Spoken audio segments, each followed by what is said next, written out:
Hello everyone, this is WW2 here, and welcome back to another Minecraft Model World update video. This is going to be update 2.3 of the Model World and going to be introducing a lot of really cool stuff that I'm super excited to show you. We don't have a lot of small things per se, but quite a bit of big builds, so it should be pretty interesting for a lot of you guys to see some pretty cool stuff on here, and definitely some stuff I don't think any of you would expect to see on any of my model worlds. So just kind of going ahead and covering a few general things with this world. Obviously, this world is going to be available for download. There'll be a download link down in the video description, so if you do want to download it, you're more than welcome to. It is only going to be for Java, but I know that there has been somebody in the community that has been converting them over to Bedrock. So if you do want to get this world, it's going to probably be available to everybody at some point. So just stay tuned and wait for that download to come out for the Bedrock version. As for the world itself, a lot of great additions. I want to first talk about the things that have been changed. But before I talk about that, I just want to mention that the timestamps for the different sections are going to be in the video description. So if you want to skip ahead to any section in particular that you're interested in, you're more than welcome to do so. But overall, the general world changes, not a whole lot to cover, but some pretty significant changes. The first, we have India that's been added into the modern/Cold War ground vehicle section, which is always cool to have a new country added in. So India's been added back in.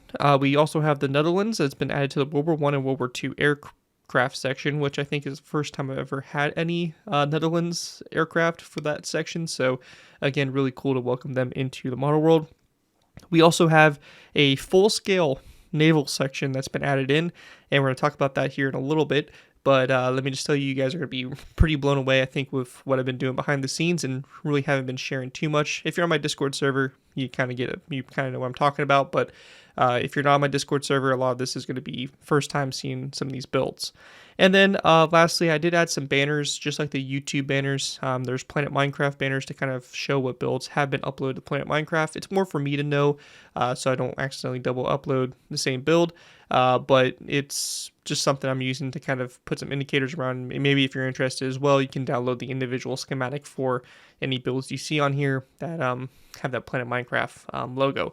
Overall, that's going to be it for the overall world changes. We're going to go ahead and start doing a deep dive into the new builds, starting off with our ground section in our World War I and World War II section. All right, everyone, so starting in our World War I, World War II section, we're going to start with the United States. I don't really have any new tanks or vehicles per se, but I do have some new naval guns that I decided to put in individual plots. I feel this is going to be a common theme for a lot of these kind of smaller caliber guns that could be employed in different situations and stuff, but I felt they were really cool, and I just wanted to display them as individual builds because I think they definitely deserve it. We first have the Bofors 40mm twin mount, so just the very iconic Bofors turret here. So that's located right here in this line here. But yeah, really nice detail. Looks really good compared to the very original Bofors that I did. And then we have the 5-inch 38 caliber Mark 24 anti-aircraft gun. So a very heavy 5-inch anti-aircraft gun. The heaviest flak guns that the U.S. Navy used during the time, but really good detail way around it. And yeah, just captures the gun really good. So just want to kind of put them separately. I feel like they could be put into like different maps and stuff like that as like base defenses or something like that. So they're just kind of good assets to have alone. So that's all that's been added to the US section. Our next section here is actually going to be Germany. So Germany, we have a couple new builds here. The first is going to be the Panzer 35T. This is a light tank based off the Czechoslovakian version, or it was a Czechoslovakian design build. So we have the the Czech sign there for it, so that it's represented that they were the original designers, but the Germans did use it. I think it was the very common tank in the early stages of the war, but as the later times it fell off and wasn't used much. So we have the Panzer 35T there, and then we have a couple of railroad cars, which we'll kind of see them used a little bit later here, but we have the German covered cargo wagon. So this is just your standard cargo type transport wagon used during the war. And then next to it here, we do have the Flak 37 train car. So this was kind of a caboose type vehicle or car that they towed behind that had a Flak 37 anti-aircraft gun for defense on it. So really cool designs there for those train cars, and really love the way they came out. So those are going to make really cool additions to any kind of worlds or stuff like that if you're looking for some cargo logistic type vehicles to throw around your map. That's it for Germany. Let's move to the Soviet Union. So the Soviet Union here, we have probably one of the most unique builds that's been added in this update. This is something I didn't even know existed until I found it and was like, I got to build this. This was a prototype type vehicle, and this was the TSKB-50. It was basically like a tank on treads, or on sleds, and it was designed for the Arctic and snow conflicts. Had a giant fan to kind of propel it. Very interesting type vehicle. Obviously never went into full combat operation status, but it was pretty interesting and decided to give it a try, and I think it was pretty cool. So something a little unique here in the line. And with that, let's go ahead and move on to the United Kingdom. So just like the US, we do have some new guns that have been added into this line, and this is going to mainly be some naval guns. So we have the 50 caliber /62 MG Mark III. They were Vickers MGs, but it was this quad type mount that they would use for a lot of their ships, a lot of the early ships during that time period. They would use this type gun design, so it's kind of an interesting 4 stacked 50 cal machine guns on top of each other for anti-aircraft defense on ships. Next to it, we have a QF Mark V 4-inch, 102 millimeters, so basically a 3-inch, 4-inch anti-aircraft type gun. So nothing too crazy about it. And then next to it, we have the BL 5.5-inch Mark I 140 millimeter naval gun. So this one's kind of cool again. So you have a lot of the detail inside there for it. And again, just kind of a naval gun ripped off one of the ships we'll take a look at here later.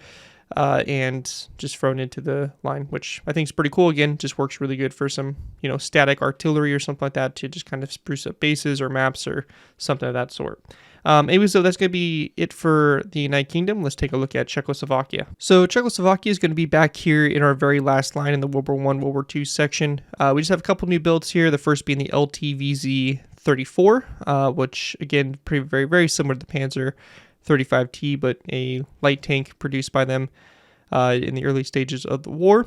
And then we also have the LTVZ-35, again, basically what the Panzer 35T is based off of, or the exact same tank, just the German version. And this is what they look like in the Czechoslovakian service. And then obviously when the Germans took it over and captured these and put them in their own service, they changed it to that more gray color. But just a couple different versions of the tank. And really, it's the same thing across the board, just a few minor differences. But some nice builds added in for Czechoslovakia. And with that, as you can see in the background, let's move to the oversized section. So, oh boy, the Skúver Gustav has made a return. And this thing is, I think, way better in my personal opinion than my original design for it. But this right here is the Gustav in a 1.5:1 scale. A lot more great detail into it, packed in a more accurate color, I feel, to have it in with that darker gray, and just overall a really awesome design for it. Obviously, you have the main gun right here, and we have the whole loading mechanism, all that stuff, the shell, the cannon breech, all that. Really great detail, again, even down to the cars that it rides on. Just really cool stuff overall with it, and just really, really, really happy with the way it came out. Looks absolutely sick, and we'll take a look at it here in a second. A little diorama I built with the Gustav being built. But yeah, awesome build. I definitely recommend checking it out for yourselves, and this thing will probably be its own little showcase video going in a little bit more deeper detail. But right next to it, we do have the locomotive that was designed to transport move the gun around. And this here is the Wehrmacht D311 diesel electric locomotive. So they would basically attach, these two engines would be attached together, and there would be a set of another two right next to them. And they would basically pull the gun to be able to move it into firing locations and stuff. But really nice design. You guys may remember I did do a 2-to-1 version to accompany my 2-to-1 Gustav. But this here is a 1.5:1 version, and again, just better overall, I think, in terms of detailing and shaping and accuracy. And then right behind it, I built these giant gantry cranes. Now, there's no real name for them. I just know them as the Gustav Railway Gun Assembly Gantry Crane. Basically, they're just giant gantry cranes that they would basically move around and use to actually build up the Gustav guns. So there would be usually 2 of these, and they would be used to build a gun. So I just want to go ahead and kind of post the build by itself, as I think it's a pretty cool asset as well that you can put into your maps for sure. And yeah, it's just a pretty cool build. So really awesome gantry crane there. And to sit into the side here until I have a proper place to put these, this is a diorama of the Gustav being built. So this is actually based off of, I think, more of like the Dora scenes or some pictures of a Dora being built and also deployed. But you can see they actually would dig out these little crevices or these little valleys to put the gun in to protect it. And they also put this camouflage netting to help hide and conceal the gun as well. But you can see we have the two sets of the diesel electric locomotives hooked up to the gun here, and we have the two gantry cranes that are lowering the main gun assembly actually onto the gun itself. So it's kind of in its final stages of being built, and so yeah, everything's just kind of being lowered and put onto it. And then right next to it, I put a few of these cargo wagons. This is, maybe some ammunition cars and storage and stuff. And also I wanted to have an anti-aircraft gun at least close to the gun because, with this type of asset, they're going to protect it a lot with a lot of anti-aircraft. And if there was a lot more kind of scenery in both directions, you definitely would have some, flak 88s or some flak 38s just kind of protecting this gun as the Germans put a lot of value into it, protecting it as an asset. But yeah, this is a pretty cool little model. Again, I kind of want to put these in its own section to just kind of have some cool little models or something like that I've worked on or built. But that's going to be something come in the future, and for now it's just kind of sitting here to the side of all these vehicles. So you can definitely take a look at it for yourself. But that's it for the World War I, World War II ground section. A lot of really cool stuff, and we're going to go ahead and move on over to the Modern Warfare section. Moving into the American section, we have some pretty cool additions themselves, mainly just a bunch of trucks, but we have the first off being the M386, which is the Honest John launcher vehicle. So this is the Honest John rocket right here, and it's on this this modified truck that would basically transport it and be able to fire it. So kind of a cool design there, something a bit more unique. Then next to it, we have the M62, which was a wrecker slash crane vehicle used again during the Cold War period. So nothing too fancy about it, just pretty standard kind of like wrecker type vehicle with a crane and all that stuff. And you can see we have a version with it having the arm extended and the stabilizers deployed and all that stuff for it. So overall, it's a pretty cool little build to have in here. And then we also have this version here, which was the Air Force version. So there's some pictures of the Air Force having yellow versions. So they would use these for recovery of aircraft and stuff like that on airfields. But I felt they were pretty cool. I like the yellow look of them, so decided to go ahead and build them. So they look pretty nice. And then over here we have the Dodge M886 ambulance. Just a small little simple build there for I would say probably mid-Cold War type ambulance that would be around bases. So that's pretty much it for the American section. Let's go ahead and move back to the Soviet-Russian section. In the Soviet-Russian section, we really don't have too much. We just have the Object 292 that's been added in, a kind of prototype design tank here. It's pretty cool and really nothing too fancy. It looks very similar to that of like the old or just any of the T series of tanks. So really nothing too crazy, but awesome looking build and a fine tank to add to our lineup. With that, we're going to go ahead and now move back to France. So coming over to France, we have a couple of new additions here. The first one being here, the AMX-30 AUF-1, which was a self-propelled gun. Really interesting looking tank, kind of goofy looking in terms of its giant turret, but has the really cool French camouflage, the black, browns, and greens. So very nice stuff there, and is a pretty cool build overall.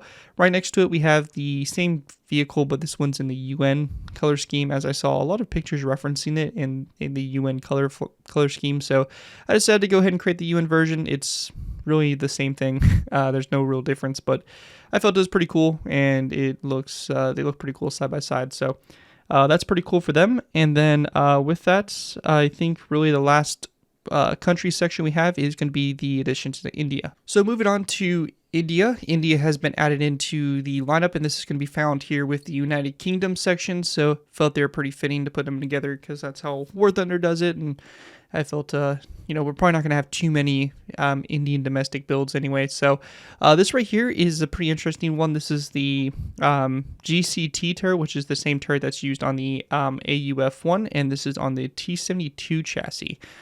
So kind of a Indian type design here. It is their design, so it is all theirs. But yeah, something pretty unique here. A little bit disappointing addition because it's pretty much the same thing over there. But I thought it was a pretty cool build. Something new added in. And with that, let's go ahead and take a quick look at the oversized section. So moving into our oversized section, we don't have anything too crazy. This right here is basically those M62, the U.S. Air Force designs with these giant flatbed trailers on them. And they look like they would use these to actually put aircraft wrecks or helicopters on to actually move them and transport them. So I felt it was kind of cool to build them, and they're these kind of interesting little dolly type trailers that would tow behind these vehicles, and we had a longer and a shorter one. So I just decided to build both. I think they're cool. Something different, something, that not always is built. So those have been added onto the world, and that's going to be it for our modern and Cold War vehicle section, ground vehicle section. Let's move on to our aircraft section, starting off with our World War I, World War II section. All right, and moving into our World War I, World War II aircraft section, we're starting off with a really good start here, and this is going to be the United States section. This section has seen some good additions here. I mean, only 2 new aircraft technically, but we do have 4 different designs here. The first we have here is going to be the F4U-4 Corsair. And this one here is the, I believe, latest version, or the later version used during World War II. In the all blue color scheme. Looks awesome. We have the really nice gold wings there, and then we also have landed versions. So we have the landed version here with the wings extended, and we also have the wings folded up like this for carrier operations. So really awesome aircraft. Love the way it came out. And we have the earlier version here, which was the -1A. So this was the first version of the Corsair, and it's in this all light blue color. And of course, we have the landed version of it, and also the wings folded as well. So some really nice additions there for that aircraft. I love the Corsair. It's one of my favorites. So obviously, really nice to get this built and added on to the world. Next up, we have the F6F3, or this is the 5. So this is the F6F5 Hellcat. This is the landed version, so again in the all blue later war version, and we also have the wings folded back, so that was pretty cool. And then we also have obviously the in-flight version of it, just a standard Hellcat by itself. So really cool stuff here to have these landed versions, and you'll see kind of where I'm implementing these a little bit later. But yeah, these are really nice designs here, I think, for them, and tricky to build due to the angling, but really happy with the way they came out and look awesome. And of course, we have the earlier war version, which is the F6F3, and it has that tri-color, so the dark blue, light blue, and the white color scheme. So you have your landed versions here, and the wings folded versions, and obviously we do have the in-flight version here as well. So again, some really nice additions here to the U.S. line, some very iconic aircraft to have, and again, you'll see where these are being applied a little bit later. So a little bit of foreshadowing there for you. With that, though, we'll go ahead and drop back over here to the United Kingdom. And in the United Kingdom section, we have a couple new builds here, but these are basically just reskins over there. But this is the British versions of the Corsair. So we have the Corsair Mark I. This was, again, just they're kind of recolored in their color scheme. So the greens and grays, and that's pretty much the difference. They're the same aircraft overall, but just have the coloring differences. And then over here we have the Hellcat Mark I.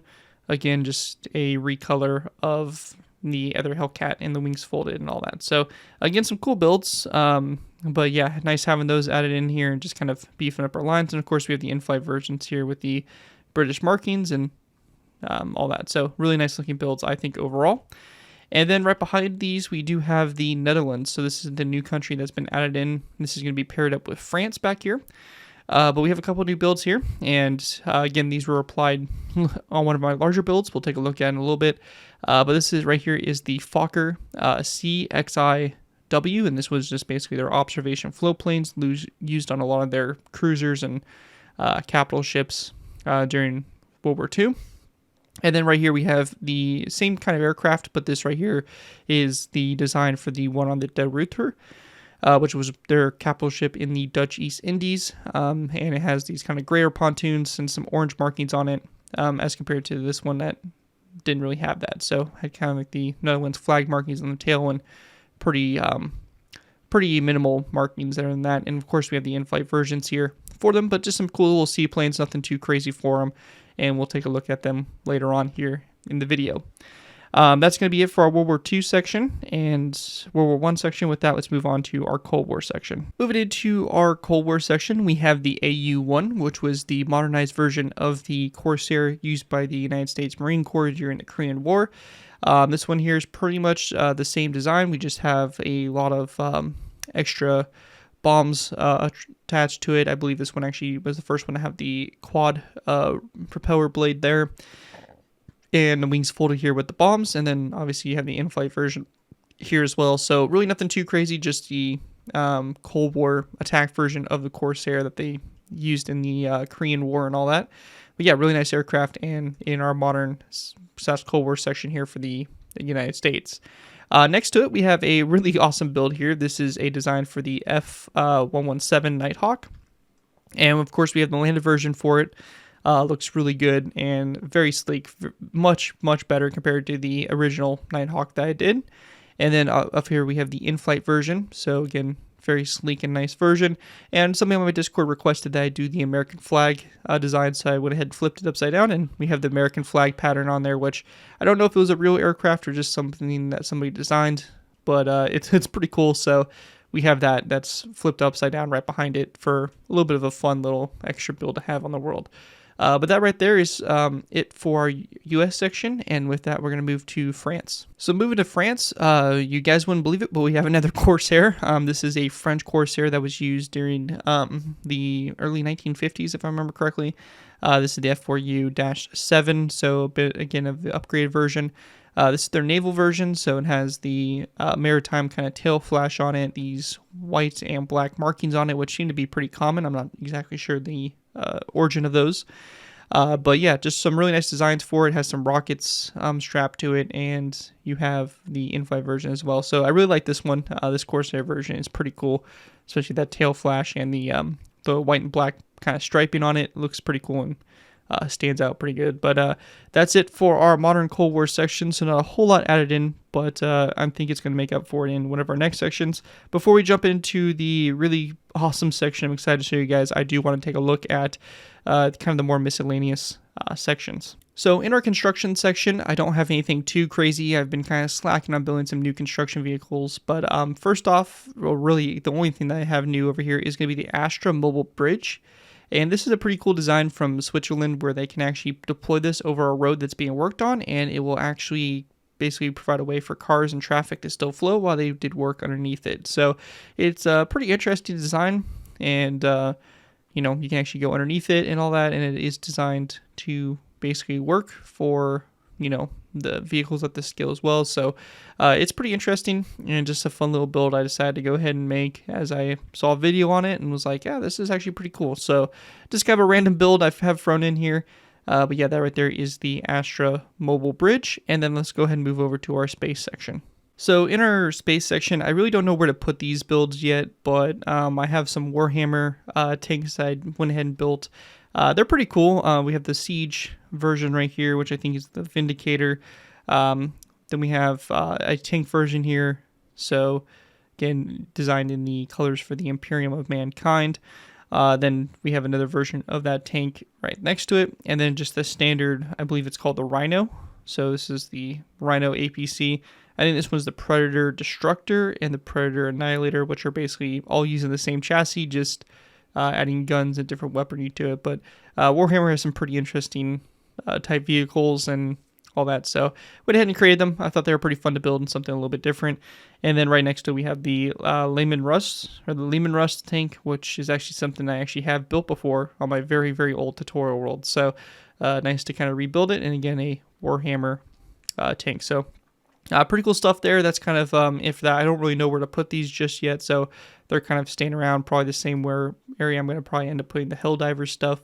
But yeah, as of right now, that's just kind of where these are sitting, and yeah, so they're on the world. With that, we're going to go ahead and move on to, I think, the biggest and best section added into this world, and that'll be our full-scale ship section. And welcome to the full-scale ship section. Now this here is going to be located behind all of our BAFTA builds. You can kind of see the ground vehicle section there in the distance. You just keep going back here and you end up in our full-scale ship section. Now this stuff might end up moving. I'm really considering just moving BAFTA builds from this world entirely. As I don't really think I'm going to be doing too many of them in the future, but and moving everything back up there so everything's kind of a little bit more closer together. I'm not sure yet, though. That's something I'm playing around with, but enough about that. We have our full-scale ship section. I'm going to take a quick look at all these ships. I do want to post dedicated showcase videos for each one of these, so there will be dedicated videos coming out for every single one of them to kind of go in more detail, but this right here is just kind of a generic overview of what you can expect and what is currently on the world. First off, we have basically the countries here, so Netherlands, Poland, United Kingdom, and United States. So for that built, our first ship here is the SC497. This is a sub chaser, so this is the first full-scale ship I built. Just a fun little sub chaser that's in War Thunder, and yeah, just a pretty cool build, pretty simplistic and all that. So that's pretty cool. Then right next to it, we have a minesweeper, and this here is the USS Candid. Which is an admirable class minesweeper used by the United States. So it has kind of a 3-inch naval gun, if I remember correctly there. You have your conning tower, all your detailing. Nice little camouflage on it as well. And then we have the back kind of main area where you have the gliding kind of pontoons they tow and cut the cables, and has depth charges and some anti-aircraft guns and stuff. So a pretty nice little ship. Again, just a smaller size ship to get my feet in the water. And then right next to it, we have the Sammy B. Roberts, which I do have a dedicated video and download for the ship individually. So there is a video out for it and a download. Really love this ship. It's still one of my favorite BAFTA, or not BAFTA builds, but full-scale ships I've done so far. A lot of really good detail in it, and it's just a very nice looking build overall. So the Sammy B. Then right next to it, we get into a British destroyer here. This is the HMS Griffin, H-31, which is part of the G-class destroyers. So the Griffin here, from the United Kingdom. Not a huge fan of the United Kingdom destroyers, but the G-class is pretty cool. So yeah, you got your torpedoes here and all that stuff. So kind of a interwar type destroyer. So that's pretty cool. And then right next to it, we have pretty much the same class, but this was actually loaned over to Poland, and this is the ORP Garland, which was H-37. This here was done up in a cool color scheme or camouflage that I really wanted to capture. And it has this kind of blue and green triangle type pattern, which is really cool. But it's a little bit different. They did remove one of the turrets and added some hedgehogs for anti-submarine warfare. They did add some Orlikin 20 mils for extra defense, and you can see right here as well they replaced the quad Vickers guns. Also added some right here, so they added some more anti-aircraft defenses. Removed one of the torpedo tubes, and again kind of prioritized having a little bit more anti-submarine capability with their destroyer. So pretty cool stuff there, and that is the Polish ORP Garland. Right next to it, we have a ship that I haven't really seen anybody else built, and this right here is going to be from the Netherlands, and this is the HNLMS Tromp. It was a Tromp-class cruiser, and it was used... God. So our next ship here, next to Garland, is going to be the start of some Netherlands ships. This first ship here is the HNLMS Tromp, which was a Tromp-class light cruiser. This here was used by the Netherlands during the Dutch East Indies campaign, and Tromp actually did survive the war, was one of the few ships to survive the Dutch East Indies conflict, and later on actually served into the Cold War as a training ship and was eventually scrapped. But the Tromp's pretty cool. We have it in its color scheme here, so some whites, grays, and this looks really good. So you got your forward turrets here, the conning tower, great detail in there. I'm going to go kind of this midship section here with the spotlights and extra boats and stuff, and just different miscellaneous gear. We get to the seaplane. So in the earlier stages of Tromp's career, she did have a seaplane on it that she would use. I think during the later stages of World War II, they actually removed the seaplane altogether. The torpedo launchers here on the sides, and then you get to this section here, which has the gun director and 2 of the dual Bofors anti-aircraft guns, and that's pretty much our only anti-aircraft complement. The Dutch ships did not prioritize any anti-aircraft capabilities whatsoever, so you'll see that they don't really have much in terms of that. And then we have the last turret on the back here, and again, some depth charges and anti-submarine warfare capabilities, but overall, a really awesome looking ship, and I do really love the way Tromp came out. Again, a very unique ship. I really haven't seen anybody else build it, so really happy to kind of do her some justice. So that's Tromp. And then right next to it, we have the flagship of the Dutch East Indies Netherlands fleet, and kind of actually the Abdicon fleet in general. This is the HNLMS De Ruyter. And De Ruyter, again, pretty awesome. I really wanted to build this ship mainly because of the green camo scheme. You don't see many ships having green in this color scheme, but it has this really nice band of green and some grays and some whites like Tromp. You have the 4 turrets here, and De Ruyter was a little bit interesting, the fact she had a dual turret and then just a kind of a single casemate right behind it, so very interesting design. It had some 50 caliber machine guns mounted around the conning tower for anti-aircraft capabilities. Again, very weak capabilities, but yeah, really nice detail here in the conning tower and all that. You have your boats in your midship section, the cranes, the giant funnel, which is unique because it has this weird kind of surrounding metal I guess siding around it. It's kind of weird, very unique for it, but yeah, absolutely came out awesome. Then we have the seaplane catapults. So this right here is where you have your seaplanes that we saw earlier. These are the De Ruyter specific ones, so the ones that she was carrying. And then we have a bit more of an impressive armament with 5 dual Bofors 40mm guns back here, so a little bit more of an impressive complement on the back. And then we have the 2 rear turrets here going to the back and bring us to the stern of the ship. So really nice detail here. Absolutely love the way this ship came out. Again, I'm a big fan of all these full-scale ships because they've all been super cool. And we're going to go ahead and now move into the 2 biggest ships in this lineup. The first one here is going to be the USS Bogue, part of the Bogue class of carrier escorts or escort carriers. This is obviously a U.S. Designed ship, and it was basically built off the hull of a merchant ship. So this one, again, is going to have its own dedicated video to kind of go in more detail, but this one is absolutely awesome. The hull on it is fantastic. I really love the way it came out. And then we have the different anti-aircraft gun positions. I just love the aircraft carriers from the United States because we just have so many anti-aircraft guns. You can just cram them in every nook and cranny. It's pretty awesome. Like, they're even on these little platforms below here. We got some 20 mils, and then we even have those big 5-inch naval guns we looked at before, located here in the stern section. But yeah, lots of great detail on it. The flight deck looks awesome. You have the big 9s there for the Bogue, and I also have some Hellcats that are actually lined up on the deck, and even some preparing to take off, and one hooked up to the catapult here. Probably actually, being shot off at this point in time. So some really good detail in that, and the aircraft. I do want to go ahead and build a landed version of the Avenger to have a couple rows of Avengers here in the very back to just kind of round it out. But yeah, a lot of great detail here. The back of the ship, yeah, just a lot of great stuff here. And it's really funny because the Bogue just has this tiny little island right here, and that's pretty much it. But a lot of great detail, all the rigging and stuff. And again, I'm going to post a dedicated video to these, so these showcases here are going to be a little quick for these builds, but you can expect something bigger here in the long run. And my newest ship I actually just finished the other night is going to be a ship, again, that has seen very little love from anybody. I think there's only one other person I've seen build this. This is HMS Hermes, and Hermes was the first dedicated aircraft carrier built. It was designed by the United Kingdom. I think technically Hosho from the British or from the Japanese was commissioned first, but the construction started on this ship first. And this right here is HMS Hermes, and we have the ferry swordfish that she carried on it. She can carry up to 12 swordfish. But we have the swordfish on here. It's a really unique ship in the terms of its flight deck. As you can see, it just is kind of integrated with the whole of the ship. So it's not like sitting above it or anything like that, like U.S. carriers. So it's a bit unique in that sense. But you have a lot of the anti-aircraft guns that we saw from the British section of our ground section.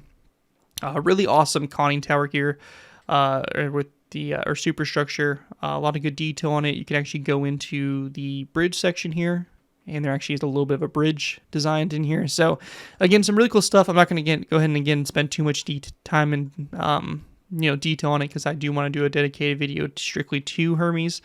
But yeah, you have a lot of really awesome designs here. A swordfish even being brought up through the elevator to basically get the squadron ready to go off and attack, and there's one over there on the end taking off. So a lot of great detail. The camouflage is also really cool, and Hermes just kind of really brings that detail all together. But yeah, just some fantastic builds, and this is the new section of the world where I'm just going to slowly be working on some full-scale naval ships. Obviously, I haven't done anything too big yet. I guess Hermes is the biggest ship I've done so far. But yeah, I definitely plan on doing some more, working my way up to some of the bigger ships and everything. But I'm absolutely loving building these full-scale naval ships, and that's why I'm saying BAFTA builds probably won't return, just because we have these full-scale ships that I'm starting to build, and building them pretty relatively quick. I think these have all these ships here have been built in the span of about 2 months, so pretty impressive there with that. So anyways, though, that's going to be pretty much it for this update video. Hope you all did enjoy, and again, I will be doing some dedicated videos for these ships altogether. So if you are wanting to see a little bit more involved with the detail and the structuring of these ships without the conflict of the airships next to them, I do plan on doing some dedicated showcase videos in the coming weeks, trying to cover some of these ships. But yeah, hopefully you guys did enjoy this update. It's not crazy in the terms of amount of builds, but I think there's some really big projects that have been added in that are super awesome, and a lot of you are going to really enjoy. Other than that, though, thank you guys all so much for watching. Again, the download link for this world will be down in the video description, so feel free to head on over there and check it out for yourself. But with that, thank you guys again so much for watching. As always, don't forget to like, comment, and subscribe. This has been Garrett 2x4, and I'll see you guys next time.